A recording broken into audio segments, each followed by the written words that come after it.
So this is it. It is the big game for me. Maybe some of you guys, I don't know. It's Forest versus Spurs at the City Ground. Welcome to my preview.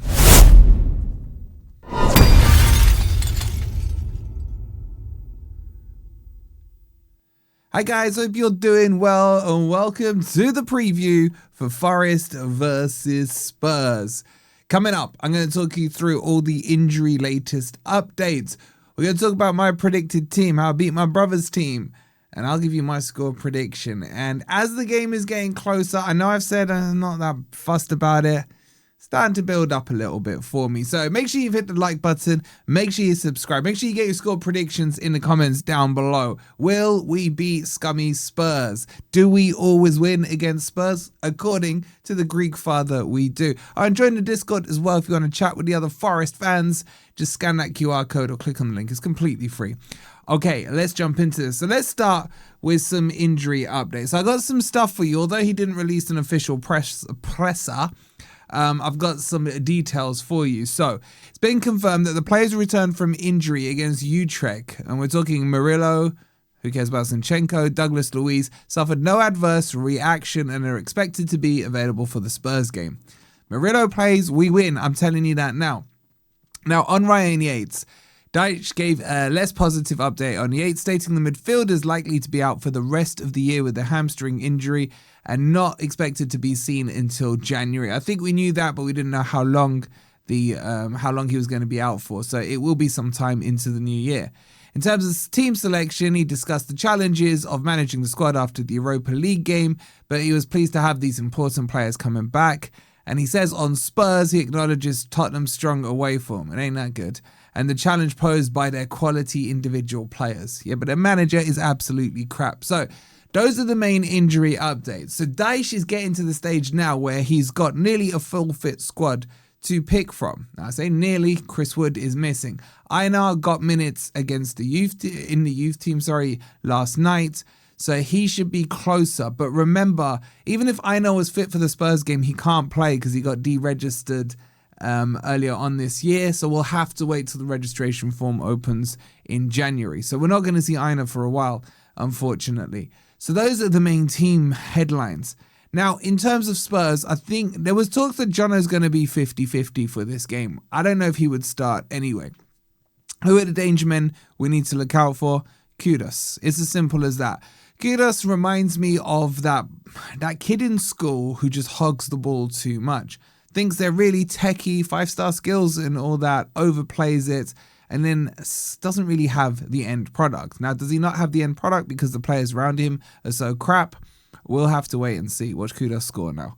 In terms of the rest, I think Spurs are better defensively than they are going forward. I think Van de Ven is good, Romero is good, and obviously we've got our ex-boy Spence, who's not really playing because I think the first choice is Porro and Ndoye.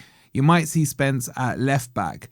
So that's potentially going to be the Spurs back line. Then you're going to have someone like Paulinho, either Bentancur alongside him or Bergval. And then Xavi Simons, who apparently has come into form. So Spurs have got some good players. But honestly, I think our squad is better than Spurs. And Spurs fans will secretly admit to that as well. I think maybe you could argue you could have an argument about the centre-backs. And kudos, outside of that, Anderson gets into their team. Douglas Luiz gets in their team. Sells gets into their team. Jesus gets into their team. Hutchinson gets into their team.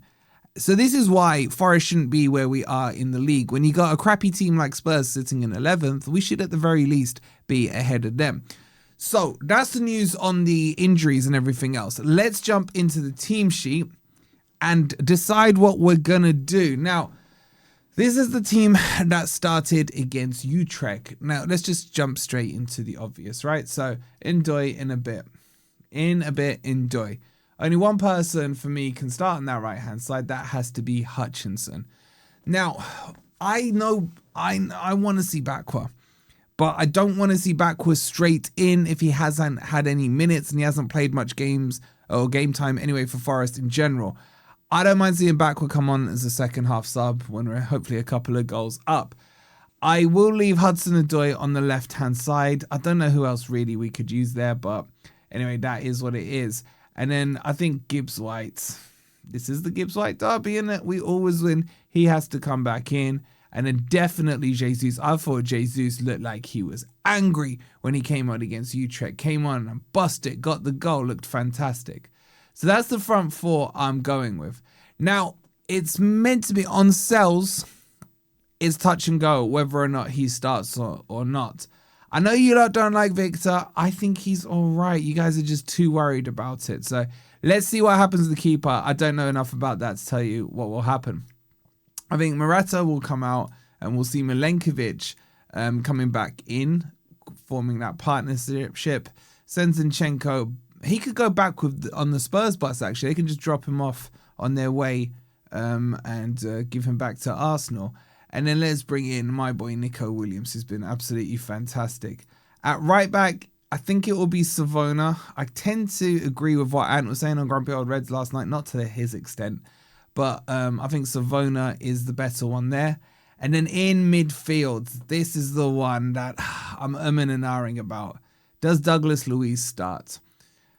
I don't think he does. I think we're going to see Elliot Anderson and Sangare. Sangare's gone after this game. You might as well just use him. So I think you'll see those two. Would I start those two? I'd go Anderson and I'd go Douglas Luiz, if I'm being honest with you. Sangare might not want to go full-blooded in this one and pick up an injury just ahead of AFCON. I'm not saying he's that kind of player, but maybe subconsciously that would happen.